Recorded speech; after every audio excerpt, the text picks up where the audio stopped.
BPL এর প্রথম ম্যাচে মাহমুদুল্লাহর ব্যাটিং ঝড়ে উড়ে গেল দুর্বার রাজশাহী। দুর্বার রাজশাহী ১৯৮ রানের লক্ষ্য ছুড়ে দিয়েছিল ফরচুন বরিশালের সামনে, কিন্তু তারকা সমৃদ্ধ বরিশাল ১৮ ওভার ১ বলেই সেই লক্ষ্য পেরিয়ে ৪ উইকেটের জয় তুলে নিয়েছে। ৬১ রানে ৫ উইকেট হারানো বরিশালের হয়ে মাহমুদুল্লাহ রিয়াদের সঙ্গী তখন শাহিন শাহ আফ্রিদি, তবে তিনি দীর্ঘায়িত করতে পারেননি তার ইনিংস। পরে রিয়াদের সঙ্গে যোগ দিয়ে শুরু থেকে দুর্দান্ত ব্যাটিং করতে থাকেন পাকিস্তানি ফাহিম আশরাফ।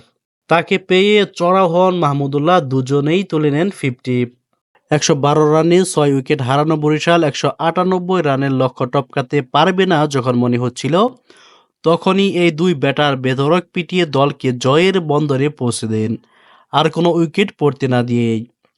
৪টি ৬ ও ৫-৪-এ ২৬ বলে অপরাজিত ৫৬ রান করে ম্যাচ সেরা হয়েছেন মাহমুদুল্লাহ রিয়াদ।